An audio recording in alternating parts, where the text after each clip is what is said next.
So as you can see, the title of this slideshow is The History of an Idea. And we'll get into what that idea is as we go. I'd like to say one thing first, though. I think a person will notice as the way I describe the story that I see a certain amount of destiny in this story, and I believe that it is a story of destiny, and the way that shapes how I look upon it, and so the way I tell it too is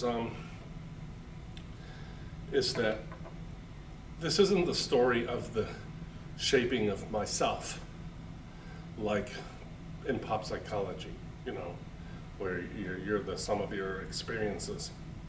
It's the story of an idea that's shaping the itself. It's sort of like the idea itself is trying to be born into the world and creates the circumstances that will find it. Now, that sounds strange, but that is the way my mind works. That is how I see life. I see the purpose as part of the cause. So you could say where something is going is part of what is driving it to that destination. That's a very purpose-driven vision of reality, but that's my vision of reality. Okay, I just wanted to say that because I think it'll be evident as I tell this. First of all, I was born in Kingston, New York, and was brought home to this sort of strange-looking church house in Woodstock in 1959, and this was the house that as the caption says, the Otts and Seifs lived here from 1958 to 1966 before we moved to the Mayer Spiritual Center in South Carolina. And my story begins in this house. Okay, first of all, one of the things that clearly was kind of unavoidable influence is that both my mother and my father were artists. And that's my mother, Phyllis, on the left, my father, Linfield, on the right, in their studios in Woodstock. And I used to march over to the studio with my dad. Now, my dad was losing his eyesight. He had retinitis pigmentosa, which is a degenerative congenital eye disease that you're born with. And he knew about it all his life, and that he would eventually go blind. So our family was, because he was the primary breadwinner, and because he made his money painting, which required eyesight, sort of like the bread and butter of the family hinged on his sight. So you can imagine how much attention there was, at least some of us, on his vision. And so vision becomes a kind of a theme from the very beginning because of that. Now, this is me about the age that my mother said she first observed that when we would go through a doorway, because I was aware of my father's blindness, he had tunnel vision, which made it hard for him to see in the peripheral vision, so he could bump into things and injure himself. So she noticed that when we would go through a doorway, even at this age, I would turn around and look up and make sure he could clear the doorway because he was tall. And besides this showing an unusual amount of empathy for a small boy, it also shows a awareness of how another person sees. Well, that becomes a big part of this whole story. Most people don't think about that sometimes in their whole life. I'll get into that. Now, when I was about 12 years old, a story that started out sad got happier was that I went to a place called Pirate Land, which was a lot of amusements for kids. Without my parents, I forget who took us, the kids. And there was a light show. It was actually black light.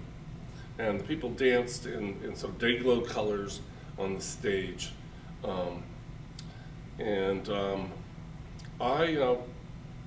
It kind of flickered, very bright, intense colors like orange and blue and stuff in this light show dance.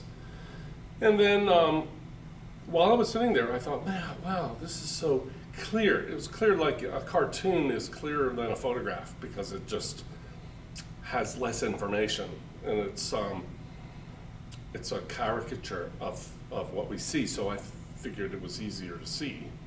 So I thought, oh, my dad should see this. He would love this. He'd be able to see this. So I told my parents, and to their great happiness and delight, they came. My mother was actually excited to take Dad, and it was very nice, respectful to me. And I might have been, I don't know, I might have been 10 years old. I don't know how old I was. But they went to the light show, and then afterward, my dad was very disappointed, and they shyly explained to me that Dad couldn't see a thing in the room because it was too dark. So that kind of shook me up, and that I had been that wrong. And so I thought about it more, and I thought about the fact that it was too dark, and other things I knew. I knew he had tunnel vision, which means you can only see a narrow area in the center of your field of vision.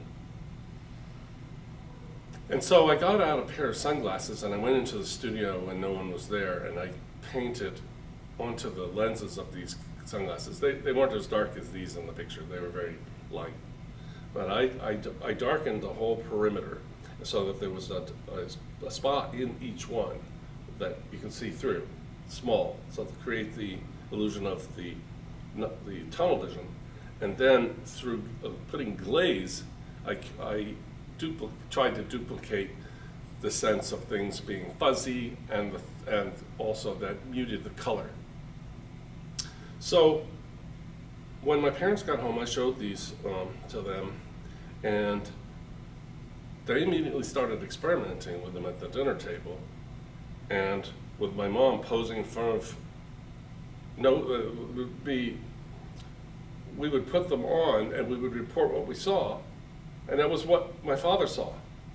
And there was a lot of excitement because my mother especially saw use to the classes. She had always wanted her parents to understand Lynn's disease, and she took these with her in a purse to Boston. They were very enthusiastic about the Lynn Art classes that I'd made, and so I was very proud. But anyway, she took these to Boston, and she tried to show these to her parents, and her mother got very angry, and she said that she felt persecuted that Phyllis was trying to make her see the way Lynn sees, which was fascinating to my mother, and still fascinates me too. I think that's fascinating that someone would be so resistant and feel persecuted by such a thing. How dare you ask me to see how someone else sees? Oh my God. So that again, I hope this person sees the theme. The first of the doorway, how does Dad see? This one again, wanting to know how he saw. At that point, I understood very well how my father saw, and it got better as I got older. Now, when I was 15 years old, I decided I wanted to read some of Baba's work. So I took God Speaks down to the boathouse. That picture here is of me at that age. And I read the first chapter, which is only 8 pages long, and in the boathouse. And then I thought about it, and I didn't understand it. And I asked my parents about it, and both of them were thoughtful people who had read the book, and of course, and they explained it a little to me, and this is how they explained it. in those days, contact looked like this. Today it looks it looks different. But in those days, there were these capsules, and you could open them up and pour out the little beads. And we had contact, for when we had a cold. But this just comes into it in a moment. They explained that the idea of the ocean and the drops, which didn't really make any sense to me at the time, and I think my dad said it's like a drop of the ocean, which represents God, okay, is encapsulated, and that's your soul. So those objects up here, they're souls in this metaphor, okay, and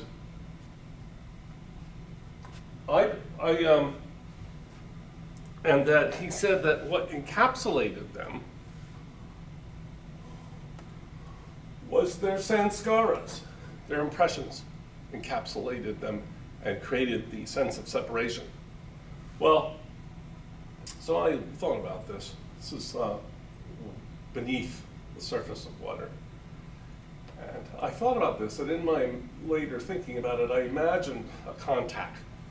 And I take a contact, I didn't actually do this, I just thought about it to get the idea. And you pour out the little beads, and then you put it underwater and then close it, and you would encapsulate a bit of the ocean. Now, later, I might talk about what I later learned is messed up about that analogy. However, it's not that Baba messed it up, it's something that we all miss when we read it. But I'm going to get to that much later. But that's as far as I got at that age, 15. That's as far as I got. I had that to ponder over the years that followed. And now, I went to college, and certain courses have interested me very deeply. And the next thing that influenced my mind forever was at the University of South Carolina, I studied physical anthropology. That means the evolution of the species. Okay, so evolution, Darwinian evolution, and then of course the various hominids that eventually reach what we are supposed to be in the prodigy of, or our ancestors. And I did very well because I was so interested. It captured my imagination. And I understood evolution very well. When I talk to people now, because I say such strange things, they think I don't understand it. They start explaining it. No, I understand it very well. But there were things that I saw that were major problems. And if I'm going to say them now because it's the purpose of this video, but some people will a lot of people will object. But people object to most of my ideas. It's not, I don't think like other people. I don't ask permission to think. One time I told a person a thought which was very new and original, and he said, well, I don't think anybody would agree with you on, have that position. It's like, no, you don't even know what an idea is. It's like, it's not an idea unless it's old. No. So anyway, the thing that I noticed when I was studying evolution was that evolution was not actually happening.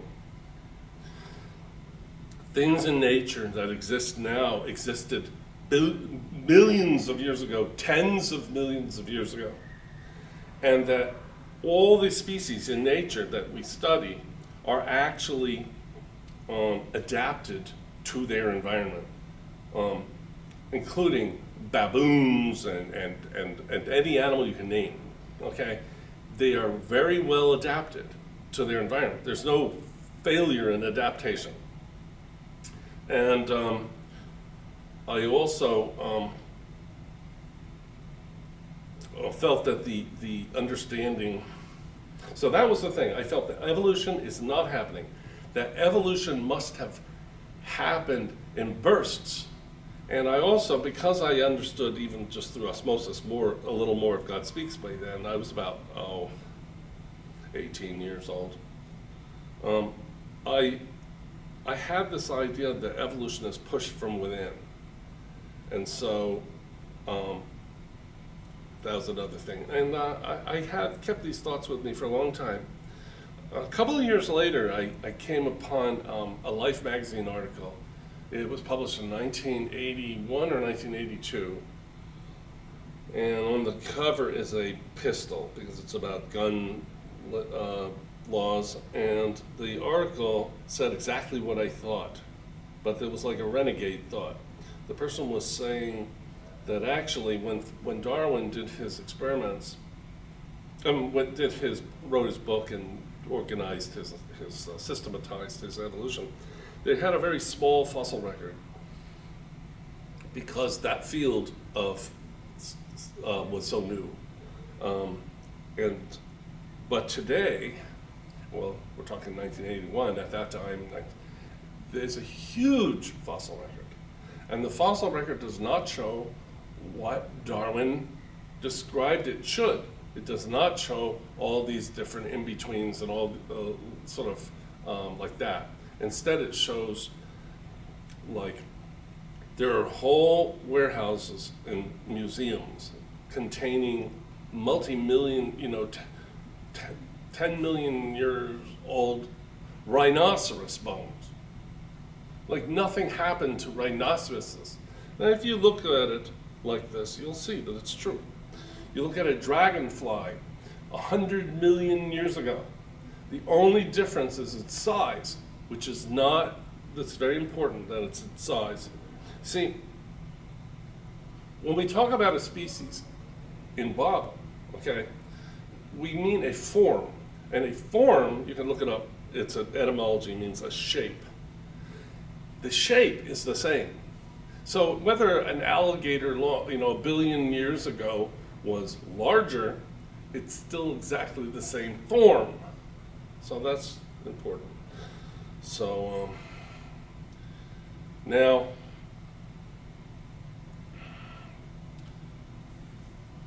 some years later, I ended up with my daughter, Megan, and there's just the two of us. Her mom had problems, so I took her on my own, and when she was 1 year old, she's a little less than one here, so it's a few months old, but when she turned one, I took her and we head out and we went into the middle of the country. I wanted to raise her away from the influence of other people's ideas. I wanted to raise her myself and teach her myself the things I had learned in my life. And that was, I especially wanted to take her away from the Baba community and my family, and raise her where she would know me as her primary adult influence. And I did, and we went to Arkansas. And so this picture sort of represents us hitting the road together. And we got out to Arkansas, and what did I discover is this beautiful university.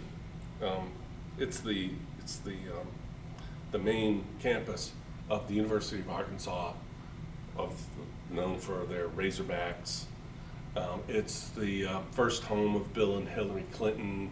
Bill Clinton taught law school there. Now, this building here is called Old Main. And when I discovered this beautiful university and the Old Main, I fell in love with it. And I also fell in love with the married student housing, which Megan and I qualified for. It means family student housing, but they call it married. So I felt this would be a wonderful way to be able to raise Megan, is in the shelter of a university life. I like the living quarters, which I'll talk about more, and I just love the campus, and it's a very good university. Now, um, I applied initially. I still wanted to continue with my thoughts about anthropology and evolution. So I applied. I was going to apply to the anthropology department, but the head of the department discouraged me and said there were no jobs and stuff. And so I was kind of older too. I think that's probably why they were more cautious to tell me the bad news. I was almost 40. I was about 39 by this time. So, and I had my degree from my bachelor's I had. So I was looking at graduate schools. So the next thought is I thought of philosophy. Now, it's funny, but one of the reasons I thought of philosophy was simply there was a short list of departments that were kind of easy to get into because you didn't have to take I think it's called the GRE, or the graduate entrance exam. And I had already taken it years before, and I just wanted to skip it. And philosophy, they didn't require it. They required a letter, they required an essay, they required good grades, which I had. And so I decided to walk in and talk to the head of the philosophy department. And I knew nothing about philosophy. Now, the day I went there, it was snowing. And it's the only day I ever remember seeing Old Main in the snow. And it was glistening. It was the day the sun was out. It was glistening. And as I walked up to the front door, it was like Christmas. The ice crystals were shining with the light through them like prisms. And I thought, well, this is auspicious. I'm supposed to go here, because it was so beautiful. Well, sure enough, the head of the department, he said he was much more open than the anthropology department. He warned me that there's not many jobs in teaching philosophy, and that's about all you can do. And but I wanted to get into school for other reasons, so he was willing to accept my application, and I got in. And then, as soon as I was accepted, I went to the married student housing, and I got to say something about that place. I maybe this doesn't have to do with my idea, but it's part of the story. At that time, at the university, they had these beautiful buildings called Carlson Terrace. And amazingly, they were designed by the designer of the Museum of Modern Art in New York, MoMA, and Edward Durrell Stone, who also designed the John F. Kennedy Center in New York, and it's just a huge genius of an architect. But these buildings were modernist, and by then they were old, but I loved them, and this feeling of protection, I just loved it. It was so wonderful for turning one's attention away from the world and focusing on ideas, which I've always loved to do. Now, this is Megan and I at Carlson Terrace during those happy years. Now, I began studying philosophy, and as I started studying philosophy, I, for the first time, heard these very powerful questions that had always been with humanity and boggled very great minds, and I just was amazed. I'd never heard of these things. They were so fantastic to me.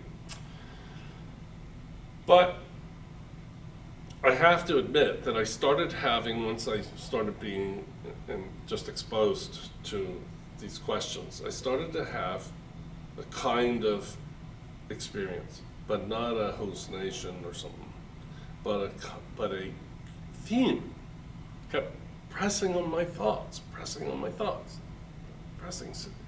and it was the old way was in, like those arrows there, and the new way, something like we're about to move into some new way, was the arrows going out. I would draw this over, and I would apply this to various contexts, the same theme. Now, I'll try to explain what this is.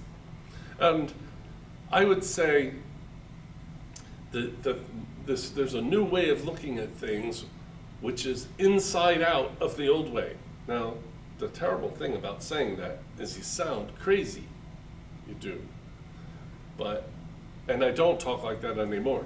If anybody's listened to my recent talks, I don't use such undeveloped language, but it was the way it felt to me. Now, what I meant was that, and I could say it was from the minimal exposure to Baba's ideas, possibly, probably, almost certainly.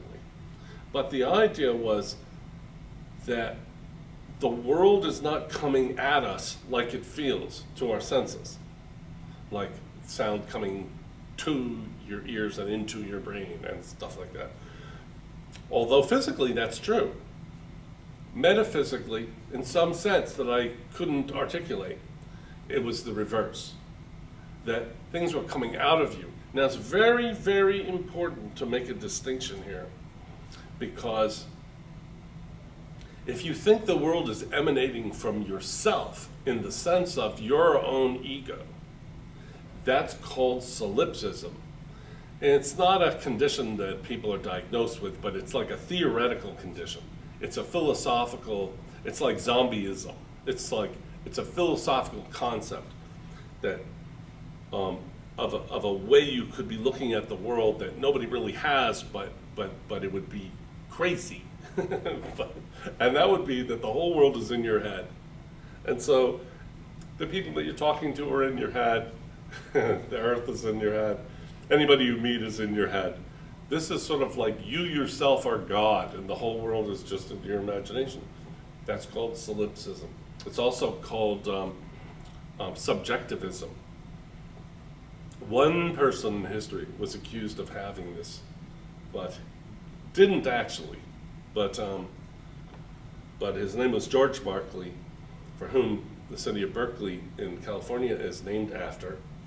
And Berkeley has been called, he never called himself this, a subjective idealist. So the world is just subjective ideas in your mind. Well, this isn't not what he said, but it's just a very, very poor reading of Berkeley. But I did my thesis on Berkeley, so I know a lot about it. Anyway, I would say the world is inside out. And then I would have this other thing I would say, which sounded really crazy, when I heard talk of mind and body, or like the physical, meaning chairs in the room, and then the mental, like thoughts in your head, I would describe that we should back up one more step, because they seem to have this dichotomy in Western philosophy that I was reading. So I said, and I shouldn't have because people thought I was crazy. I mean, in the department, I said this. I said, we think of mind and body, but really, like, these are the objects in the room, these are our thoughts, but really we should step one more step back into consciousness, because we're conscious of both. Now, that was too much to even hear, like to even see a person, stepping around in the room was too much. I was a little too much candor. However, there's some truth to what I just said, and the reason that I had this is because I came with thoughts of consciousness, and then they don't talk like that anymore in philosophy, and I was a little confused by that. Now I wrote here an early version of my writing on my idea was called the consciocentric universe. Consciocentric, in other words, sort of like not rather than geocentric, like earth-centered, or egocentric. It was consciousness was this central radius of everything. Now, these ideas, it turns out, this idea of the arrows going out, I can now say that somehow I had intuited what's called in history of philosophy, emanationism, which was a sort of 2nd century Roman philosophy. Most notable of its proponents was Plotinus, who's not to be confused with Plato. This is Plotinus. He was a follower of Plato after hundreds of years after his life, but he had developed the ideas of Plato, and he had developed an idea that was sort of in the center was the one, and then out from that is mind, and then out from that is matter. So it was very similar. But my professors didn't know anything about Plotinus. Literally didn't know. He's a very hard philosopher to read, and since then I have, and but it's not my specialty, but I know as much as I just said. Now, I want to go further now. So in the beginning, I was starting to have like an idea, but I didn't have the words for the idea. I couldn't even really see my idea, except that more and more it would sort of like unfold before me. Not, again, like a hallucination, but just conceptually. I could see it, but then I couldn't hold on to it and would slip back in. Now, I've talked to other people since where I can convey a lot of my idea to them. And they report the same thing. They say, I see it, and then I can't see it. And that's how it is. It's hard to hold. Now I have a much easier time because I have language that I didn't have then. Now, I had never studied philosophy before. And here I was on a graduate level. I had to do a lot of work to catch up. I bought an encyclopedia of philosophy terms, words, and I read it cover to cover. And I really read it so that I started building up a vocabulary. That's something I don't think any other student probably ever did. I also had to take a couple classes just to qualify for the graduates department. Now, when I sat down and began to listen to lectures on philosophy, because I was away from the Meher Center and my parents and all the people who had influenced me, and it was just me and Megan. Megan supported me. I mean, I felt very strongly at Carlson Terrace. I felt confident to let go of all the things I'd ever assumed, even from Baba. I mean, all of it.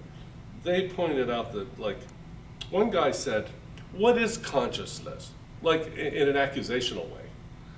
And then it hit me. Why do I have to be stuck on that? Get over it. I mean, there was part of, he was sort of being an asshole, but there was truth in it too. What is consciousness? I had to think about that a lot. Consciousness has very many meanings in philosophy. And so it's very reckless to just start talking about consciousness. Like people who don't have a rigorous education in philosophy. You hear it all the time in New Age. Consciousness. That's kind of like where I began with my conscious-centric universe. I look back on that as, 50% inspiration and 50% total nonsense. Before I had let go of enough of my past. But I was ready to just give up God. Okay? Until things started to change. Because right when I was really getting open-minded and sort of like just let yourself fall like a leaf and see where you go, I learned some amazing things that's sadly nobody knows them. Nobody knows them. So one of the things that I learned, and this is absolutely emphatically true, it's not controversial. It's not like a thing like, oh, well, somebody says that, but somebody doesn't. Nope. It's not uncontroversial, unanimous opinion of Western philosophers that matter under their own paradigm is a theoretical entity It has no basis except what it is, it's supposed and theoretical explanatory ability. You see,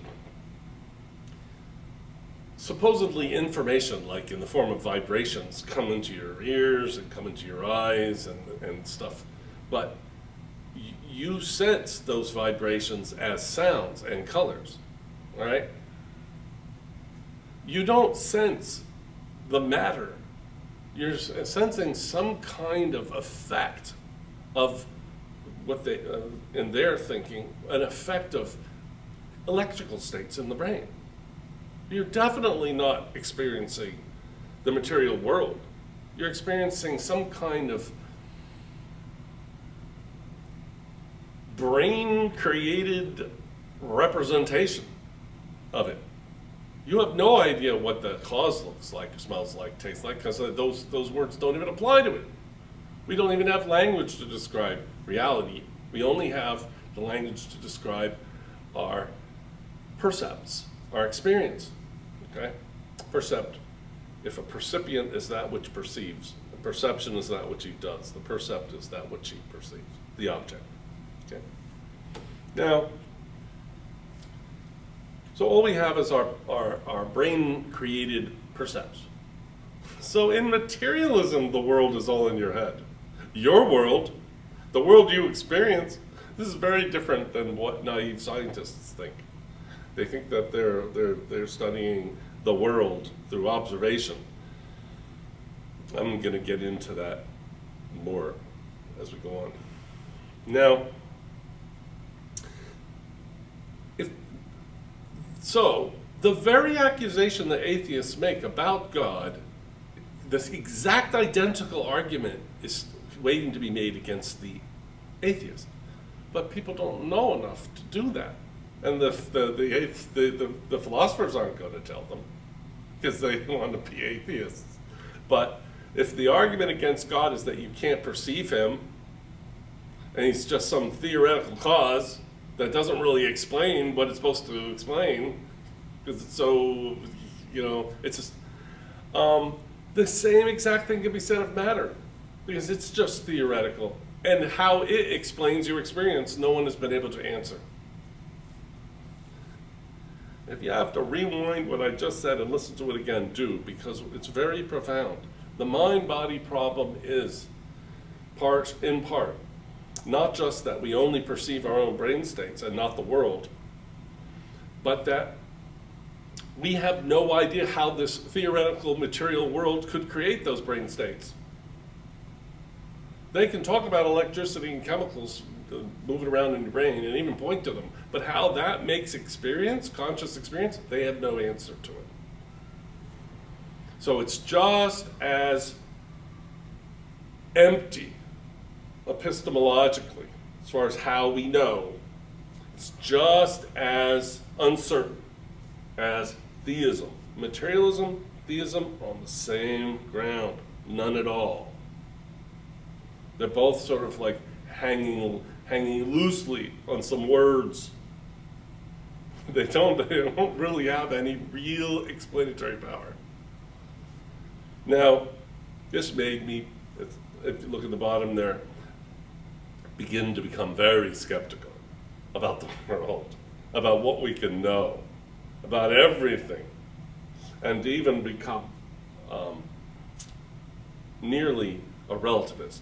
So a relativist doesn't even believe there is truth. There's just each person has their own experience of things. So it's a terrible place to get spiritually and intellectually.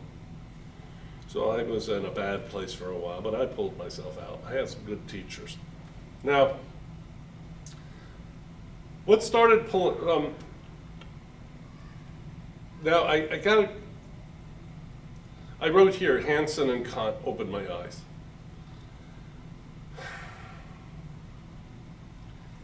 Norwood Hansen was a philosopher in the 20th century, in like the 40s. And Hansen, that's him in the picture. He was a stunt pilot and a philosopher and a bit of an artist. And he was So he's sort of like, but he was like, Yale University. He's a quintus. He's a paradigm scholar too, but he's sort of a rogue. And he developed the field of philosophy, which didn't exist before the 20th century, this philosophy of science. And he incorporated into philosophy of science. Philosophy of science is where you're trying to discover and consider what the methods that science actually uses to come to its conclusion. So you study the methods of science and you formalize them. Our early example of philosophy of science is Occam, Willem of Occam, who created Occam's razor, the idea that the most simple theory is the most likely true. That's a medieval Franciscan friar philosopher. But in the 20th century, philosophy of science jumped way forward. And one of the first was Thomas Kuhn. I did a paper on Kuhn. But gradually, Hansen comes before Kuhn, actually, Kuhn.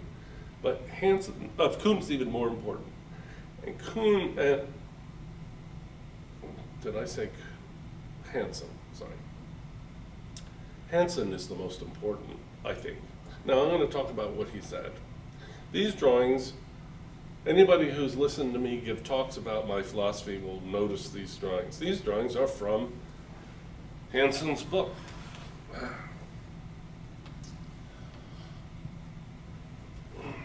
Patterns of Discovery. Obviously, you can just see right away, this could be a face looking this way and a face looking back at it, or it could be a vase. This, I believe, is actually a drawing by Norwood Hansen. It's it's like a Gestalt picture. It's just these lines and then he says, it's a bear climbing a tree. It's really cute. And this is the duck rabbit. This is an earlier version of the duck rabbit from a German newspaper in the 19th century. The idea that this way it's like a duck. That's its beak. That way it's a rabbit, and those are its ears behind it. It's looking that way. This one can be a young woman or an old woman. And this again is ducks and rabbits, I believe. Or swans and rabbits, whatever.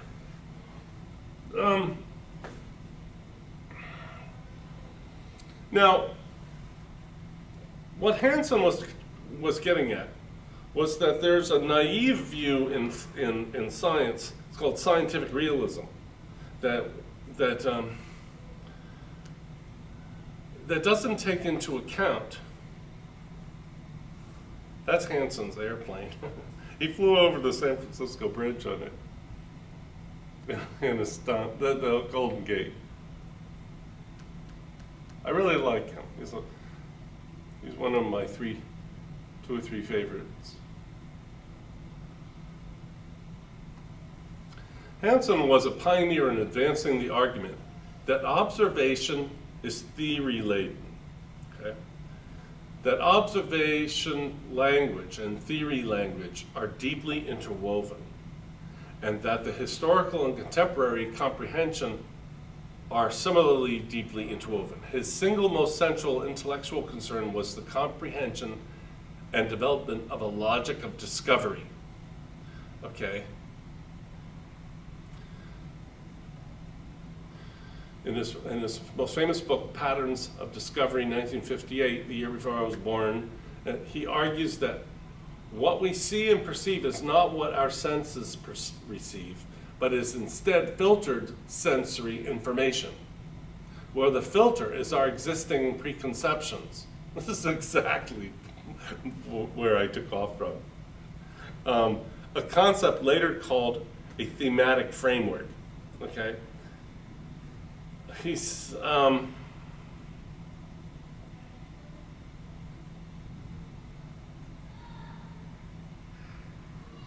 All right. So the theories that that scientists had, Hansen said, framed how they were looking upon things and changed what they thought they found. Okay. So for instance, if you approach something in nature with a particular theory, that theory calls that your thinking is theory laden. That theory is going to affect how you set up your experiments, what you're looking for, what you are interested in, what you ignore, okay, in your observations. So the theory affects the outcome of the experiment. So the experiment is not so objective as people had thought before, because it's being influenced by preconceptions. All right? That was the point of these. You can see one thing as this, or you can see it as that, depending on your preconceptions. All right? Now, this gradually gave rise to what, in my philosophical system, which is unique. And I'm not saying that lightly. It's absolutely never been formulated this way. Okay, it became what I call perceptual schema. Schema means organization, and perception is perception. So how you organize what you experience. You can organize this experience as two faces, or you can organize it as a kind of chalice. If you're really observant and you spend some time looking at it and thinking about it, you'll notice you cannot do both at the same time. You can look at it through one schema, you can look at it through the other, but not both at the same time. So you have to schematize what you see. The same is true with this duck rabbit, or this woman. Here she's an old woman looking down, those are her lips, that's her big nose, that's her curly hair, she has a perm. And then the young woman, that's her perm again, and that's her chin. That's the bottom of her chin, that's her ear. And the old woman, that's her the eye. And the young woman, that's her cheek of the young woman, that's the ear. You can't see both at the same time.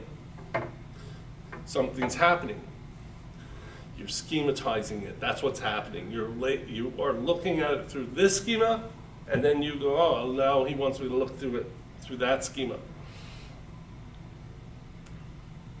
Now, the other person that influenced me, who I've already mentioned, and influenced me very, very deeply, I have to say, besides Immanuel Kant and George and Hansen, George Berkeley influenced me greatly. However, and I did my thesis on Berkeley, and I know Berkeley way ass better than anybody that was in my department. I mean, Berkeley is one of the most misunderstood geniuses. It's really a tragedy. One time I was going to write a book on understanding Berkeley, but I just don't have the physical energy to do it. But it would be really great. Anyway, his books that influenced me are The Principles of Human Knowledge, and another book that's in Latin only, De Motu. And luckily I was able to dig up an English version of De Motu, which was very hard to find. It was always published in Latin, usually in an appendix of some other book. But De Motu, these are on perception. Now, Berkeley said some things that are very dramatic and sort of shocking. And the thing about Berkeley is that to this day, people can't see how to argue against him, and yet they desperately want to. The fighting against Berkeley is part of the whole interest of Berkeley. Berkeley was ridiculed in his time, okay? And he's sort of the quintessential idealist. Okay, that means the world is made of ideas. And that was the language of the Enlightenment. We wouldn't talk that way today. We would say not our ideas, but our percepts or the qualities of our experience. He never used that word, but I don't want to get, because I know so much, I don't want to get into it. But, so one of the dramatic things he said is that you only know your experience, that which you perceive. You only have access to your experience. Now, for some reason, since the beginning of time, men had thought in terms of the things that they perceive, and then all that other important stuff we know about. Well, like, gods and things, and all kinds of like magical elements and stuff like that. But he points out that all those things that you think you don't perceive, you perceive them in your imagination. You cannot escape your own experience. No matter where you look with your attention, that's your experience. It's so obvious, but they fight it. They say, no. Now remember, we don't experience matter, okay? I just said that. Matter is a theoretical entity. I said that is not controversial. Anybody who says that's not true doesn't understand the subject. It's not their area. They're not in metaphysics.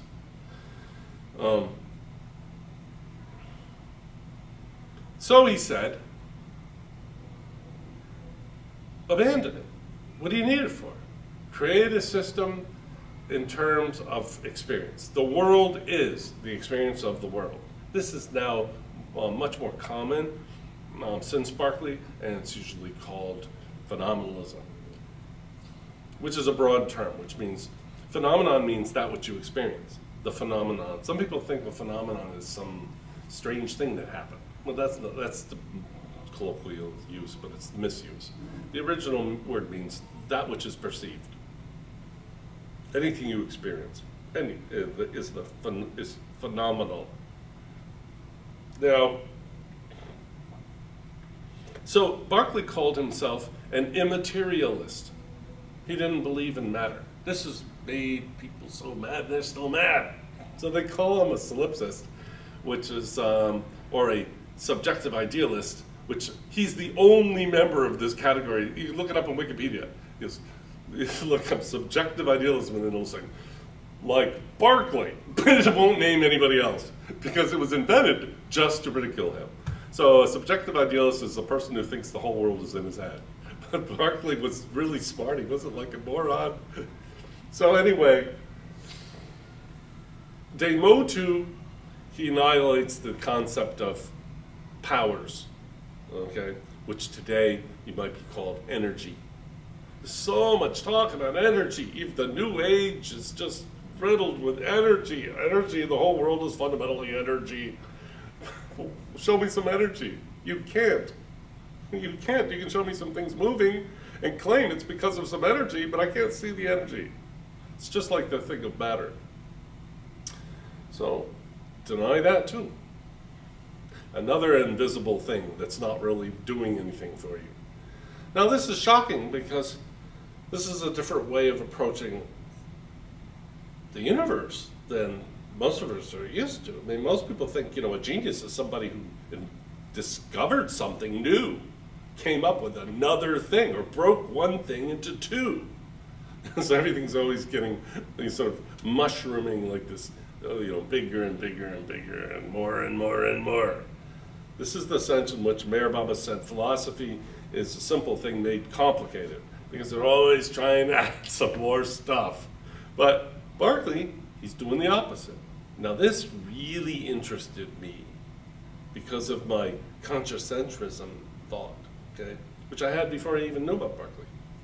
See, my feeling was that they're like the emanationists of 2,000 years ago, like Plotinus, that things emerged from the one. See, I wanted to get at what is this one? Now for Berkeley it was God, but his God was very churchy. I do something, but I love it anyway. I love it. I love it. Berkeley had made some mistakes, and they're not important. But this is what an influence on my thinking. Okay. Now, I had all these things juggling around in my head while I was going around campus. And I'm about 40 years old. Megan's living, we're very happy at Carlson Terrace. And the bus would pick me up, take me to my classes. And she would go to this Hindu Indian lady who had like 3 or 4 girls that she watched during the day, whose husband was an engineer. And we became very close friends.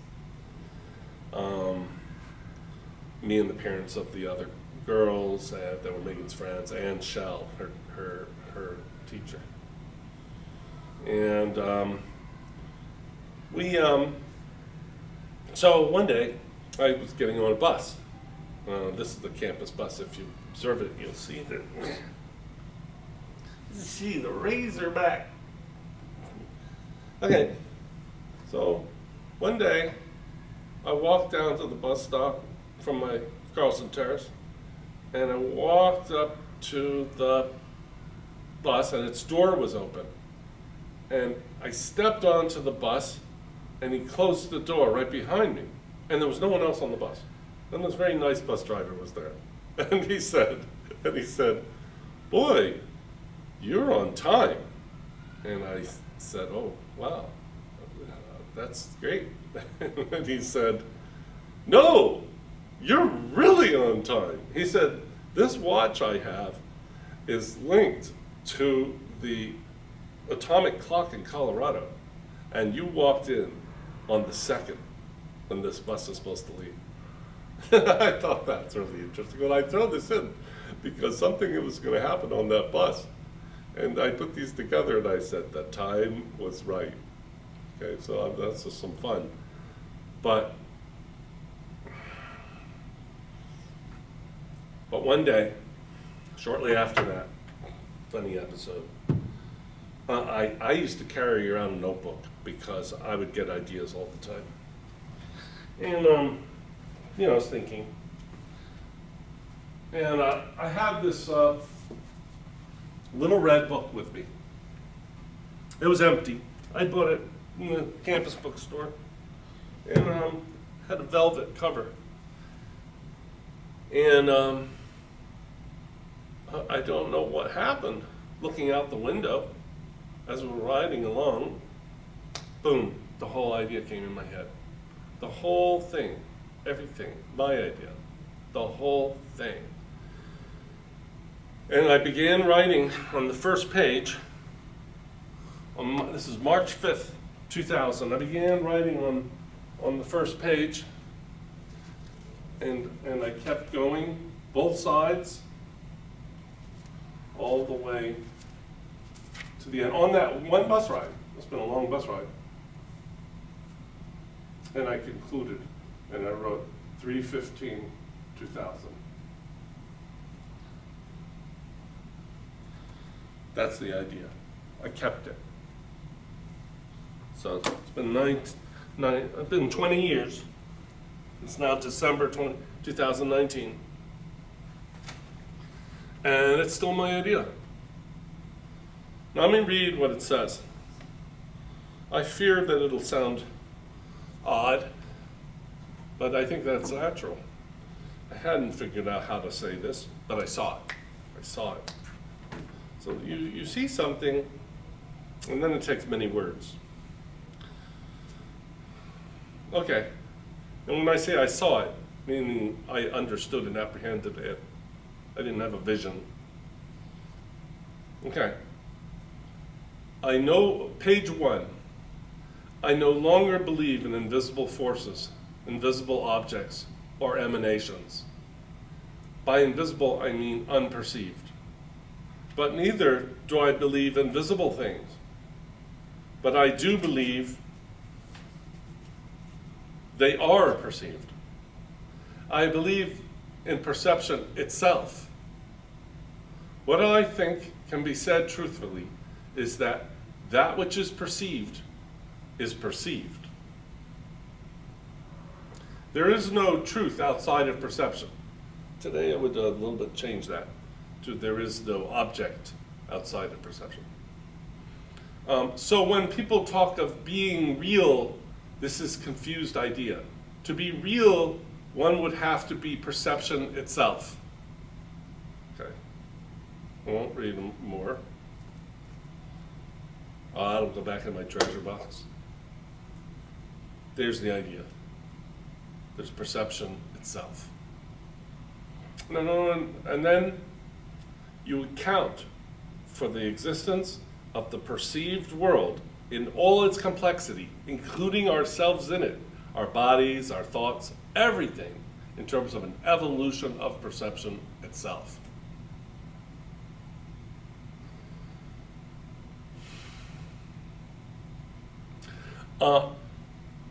Theoretical, ontological objects that are unperceived, magical, what I now call like magical objects or hypostases.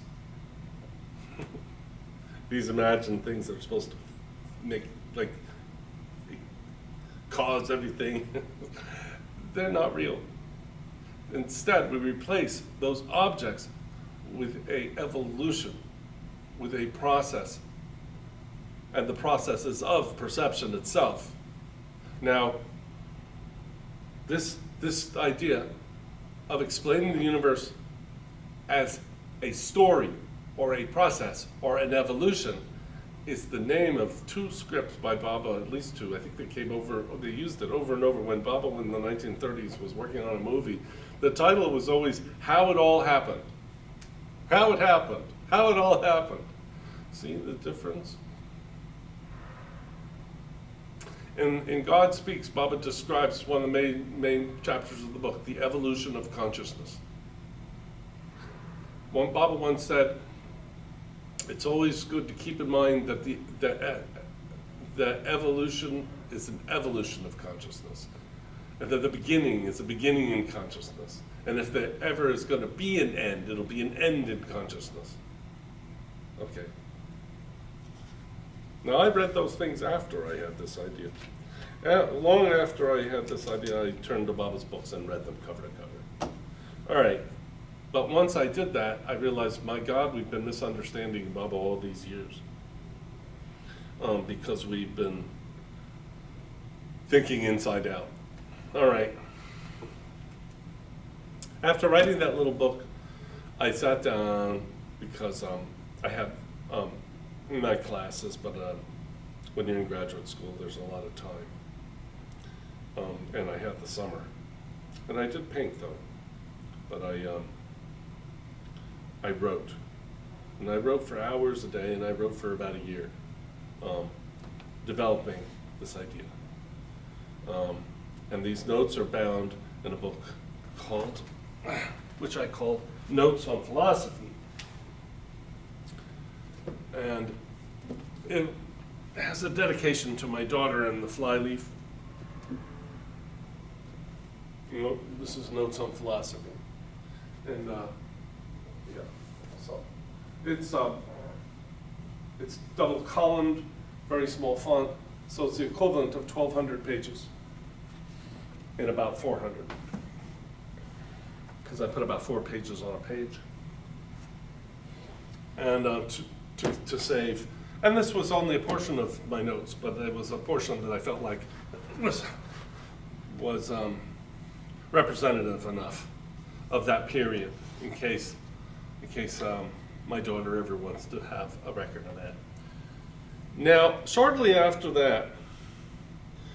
that beautiful place, the evolution of, Carlson Terrace, that beautiful place, was torn down just after we moved out.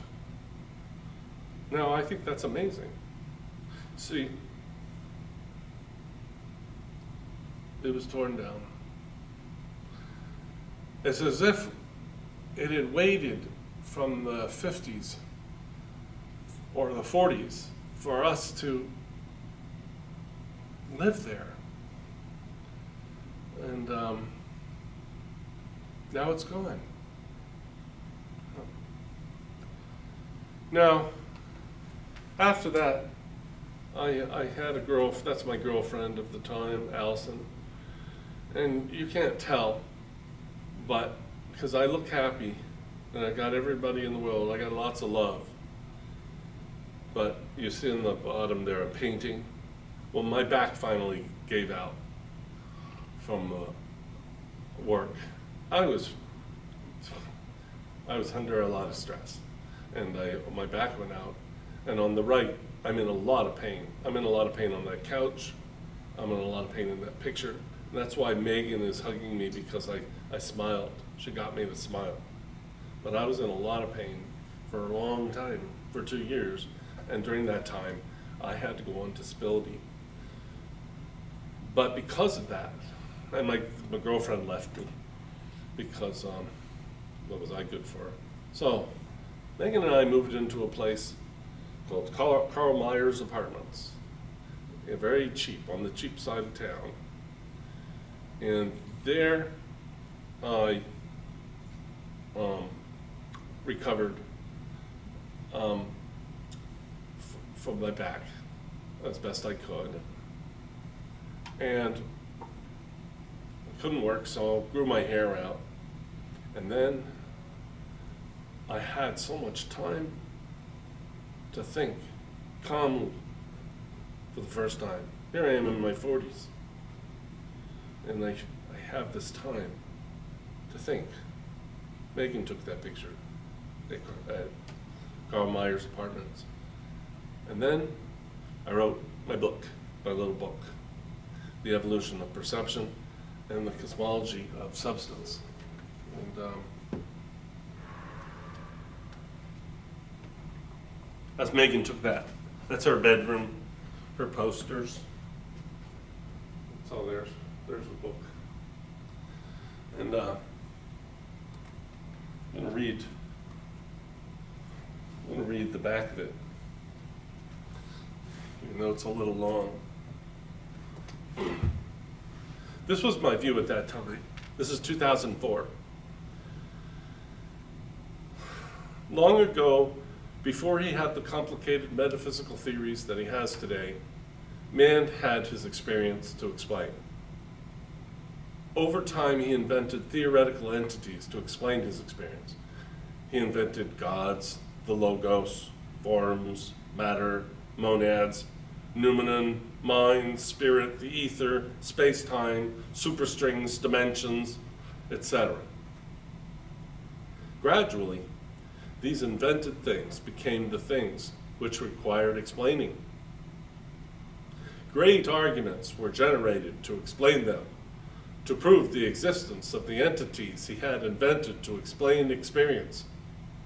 Gradually, man began to question experience itself, since it no longer seemed compatible with his theories.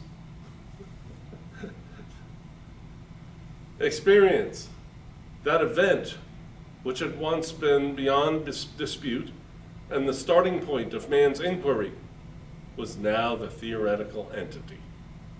And his invented entities, such as matter and energy, for which he had no direct evidence, were reality. The world was finally totally upside down. Chris Ott considers our current philosophical problems to be the tragic result of psychological fallacies as old as Plato. He offers a new explanation for the universe that relies simply on an evolution of perception. His theory succeeds at accounting for the physical as well as the psychological, including mathematics, natural law, concrete objects, language, thought, and culture. A spellbinding journey to the roots of our assumptions. So that's a good description of the book. Now, at the time, some of the things that I wrote in that book, I now have changed my mind, and I'll just name them briefly here. The main thing that changed was that once at that time, I disparaged reliance on intuition as anthropocentric. Like, why should if we have certain intuitions, like mathematical intuitions or something like that, are things we consider to be a priori, like, A is either exists or doesn't exist, or something like that. Well, why should we assume that those are true? Wouldn't that be anthropomorphic? In other words, we find them in our own selves. Why are we so special? Okay, so I was a pure skeptic, okay, and very close still to being a relativist. Hence, I made my system consistent with relativity and other aspects of the new counterintuitive science. See, the new science has abandoned, like me, it has abandoned our intuitions. Today, I have recanted, and okay, so at the time, I believe the only thing we can know for certain is that things appear as they do, like in my little red book. One could make no inference from it, I said. There is a lot of depth in that, and it is almost right, but it is insufficiently developed. I now disavow the new science, meaning things like relativity, and champion intuition as the only firm path to truth. So I'm 180 degrees on intuition. That's a major change in my writing, and that's talked about in my series, Talks with Carrie, that are recent. And it's pretty well just talked about in parts 10 and 11. But also it's being more developed even as we speak. So, that's not my last word. I've got one more book before I leave this world, and I hope to have it developed, and I'm developing it with a friend in South America. We're both working on it. Because I follow intuition, I am now much more certain of my system itself. I no longer qualify that it is ad hoc or even theoretical, but that it has to be so, and I base that on our mutual intuitions. So it's a very big change since 2004, just in the last 5 years. I have also expanded what I mean by perception to be much more like God, and that also I go over in Talks with Carrie. And I don't think anywhere else really. I think that's really new, in which I incorporate the concept of the infinite intelligence without breaking with my monism of perception. It's kind of interesting how it's done. And now we are done. I thank you for